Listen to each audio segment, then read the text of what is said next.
বিভিন্ন দেশের প্রতিনিধিদের পাঠানো তথ্যচিত্রে প্রবাসী সংবাদ জানাচ্ছেন সামদানি প্রত্যয়।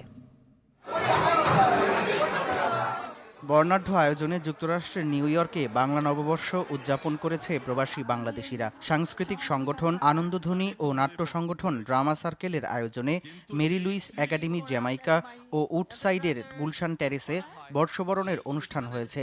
নিউ ইয়র্কের বুকে নাচে গানে কবিতায় চিরচেনা রূপে নতুন বছরকে বরণ করে নেয় যুক্তরাষ্ট্র প্রবাসী বাংলাদেশিরা।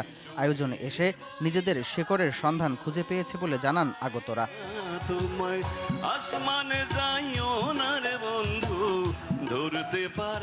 মহান স্বাধীনতা দিবস পালন করেছে মালয়েশিয়ার কুয়ালালামপুরের বাংলাদেশ হাইকমিশন। হাইকমিশন আয়োজিত কূটনৈতিক সংবর্ধনায় দেশটির সরকারের উচ্চপদস্থ সরকারি কর্মকর্তা, বিভিন্ন দেশের কূটনীতিক, আন্তর্জাতিক সংস্থার প্রতিনিধিবৃন্দ সহ দেশটিতে বসবাসরত প্রবাসী বাংলাদেশিরা উপস্থিত ছিলেন। মালয়েশিয়া সরকারের পক্ষ থেকে দেশটির নারী, পরিবার ও কমিউনিটি উন্নয়ন বিষয়ক মন্ত্রী দাতো সেরি হাজা ন্যান্সি সুক্রি, মেলকা প্রদেশের গভর্নর এবং কুয়ালালামপুরের মেয়র উপস্থিত ছিলেন। অনুষ্ঠানে বাংলাদেশের হাইকমিশনার শামীম আহসান তার বক্তব্যে মহান মুক্তিযুদ্ধে আত্মত্যাগকারী সকল শহীদ ও জুলাই গণঅভ্যুত্থানের শহীদদের প্রতি শ্রদ্ধা নিবেদন করে দুদেশের মধ্যে বিনিয়োগ, অর্থনৈতিক ও কারিগরি সহায়তা, শিক্ষা, সংস্কৃতি, জ্বালানি, পর্যটন এবং মানব সম্পদ বিষয়ক উন্নয়ন সহ বিভিন্ন ক্ষেত্রে দ্বিপাক্ষিক সহযোগিতা এবং অংশীদারিত্বমূলক সম্পর্কের কথা তুলে ধরেন। অনুষ্ঠানে প্রবাসী বাংলাদেশি শিল্পীরা মনোজ্ঞ সাংস্কৃতিক অনুষ্ঠান পরিবেশনা করে।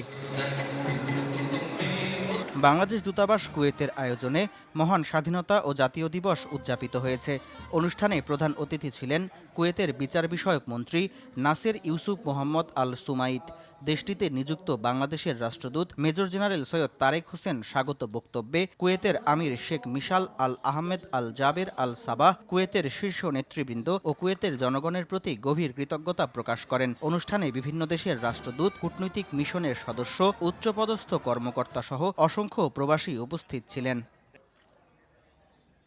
সংযুক্ত আরব আমিরাত যুবদল ও প্রাদেশিক যুবদলের উদ্যোগে স্বাধীনতা দিবস উপলক্ষে আলোচনা ও ঈদ পুনর্মিলনী অনুষ্ঠিত হয়েছে। দুবাইয়ের একটি হোটেলে আয়োজিত অনুষ্ঠানে সরকার আহাদুজ্জামানের সভাপতিত্বে, আনোয়ার হোসেন ও সজীব গাজীর সঞ্চালনায় প্রধান অতিথি ছিলেন দুবাই বিএনপির আহ্বায়ক রফিকুল আলম রফিক। প্রধান বক্তা ছিলেন শাহেদ আহমেদ রাসেল। বিশেষ অতিথি ছিলেন বাবু নীল রতন দাস, ইসমত আলী, তরিকুল ইসলাম, সেলিম আজাদ মুন্না, রিপন মজুমদার, মোস্তফা চৌধুরী ও হুমায়ুন কবির সুমন। অনুষ্ঠানে আরব আমিরাতের 7টি প্রদেশের নেতাকর্মীরা উপস্থিত ছিলেন।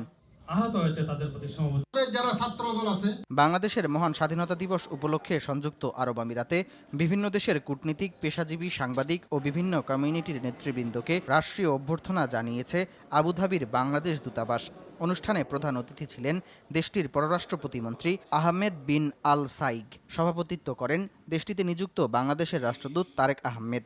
অনুষ্ঠানে বাংলাদেশের স্বাধীনতা, জাতীয় দিবসের তাৎপর্য তুলে ধরে বাংলাদেশ ও আমিরাতের বন্ধুত্বপূর্ণ সম্পর্ক ও পারস্পরিক সহযোগিতার কথা তুলে ধরেন বাংলাদেশের রাষ্ট্রদূত।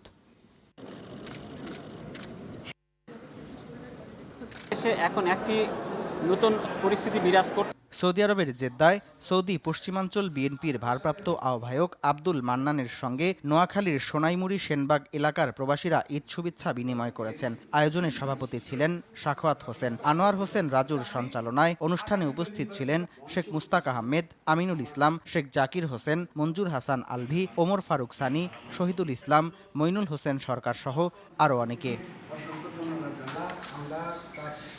সামদানি প্রত্যয়, RTV।